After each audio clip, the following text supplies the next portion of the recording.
तर हिंदुत्वावरून आता उद्धव ठाकरे आणि भाजपवर चांगलेसे तुटून पडले। बावनकुळेंनी ठाकरेंना चॅलेंज दिलं। ठाकरेंनी हिंदुत्व कसं सोडलं याची 50 उदाहरणं देतो, त्यांनी समोरासमोर डिबेट करावी असं बावनकुळे म्हणाले। पाहूया। तुम्हाला आम्ही सोडले, आम्ही हिंदुत्व सोडलेलं नाही। मी परत सांगतो, त्यांच्या 50 गोष्टी मी सांगू शकतो जेव्हा ते समोर समोर बसतील तेव्हा। उद्धव ठाकरे यांनी हिंदुत्व कसं सोडलं यावरून त्यांनी आपल्यासोबत डिबेट करावी असं चॅलेंजच भाजपचे प्रदेशाध्यक्ष चंद्रशेखर बावनकुळे यांनी दिलंय। आम्ही भाजपला सोडलं, हिंदुत्व सोडलेलं नाही असं उद्धव ठाकरे नाशिकच्या शिबिरामध्ये म्हणाले होते। त्यावरून बावनकुळे यांनी चॅलेंज दिलंय। काय कोणत्या तोंडाने तुम्ही आम्हाला सांगते की हिंदुत्व हिंदुत्व? मुळामध्ये तुमचं जे हिंदुत्व आहे ते बुरसटलेलं आम्हाला मान्य नाहीच आहे। तुम्हाला आम्ही सोडले, आम्ही हिंदुत्व सोडलेलं नाही। मी परत सांगतो, त्यांनी जो एक अपप्रचार केला, फेक नॅरेटिव्ह की शिवसेनेने हिंदुत्व सोडलं, उद्धव ठाकरेंनी हिंदुत्व सोडलं। अरे मुस्लिम समाज आमच्या सोबत आला का आला?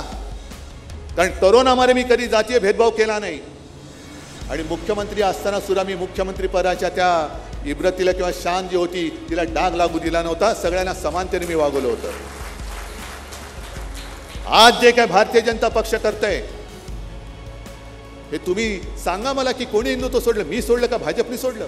खरं तर सरकार म्हणजे उद्धव ठाकरेजींना महाराष्ट्राची नाळी कळली नाही आणि त्यामुळे ते अस्वस्थ झाल्यामुळं कधी भाजपाचं त्यांना काही गोष्टी चांगल्या वाटतात, तर हिंदुत्वाचं खरं तर त्यांनी विचार केला पाहिजे शांतपणे एकट्यात बसून। हिंदू हृदय सम्राट बाळासाहेबांच्या भाषा शब्द ते एआयच्या माध्यमातून दाखवायला लागले। इतकी परिस्थिती वाईट का झाली? कारण हिंदुत्वाचा विचार सोडला। त्यांच्या 50 गोष्टी मी सांगू शकतो जेव्हा ते समोर समोर बसतील तेव्हा।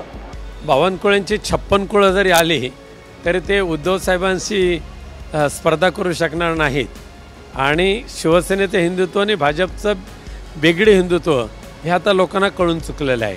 त्यामुळे बावनकुळेंनी उद्धव साहेबांच्या भानगडीत पडू नये।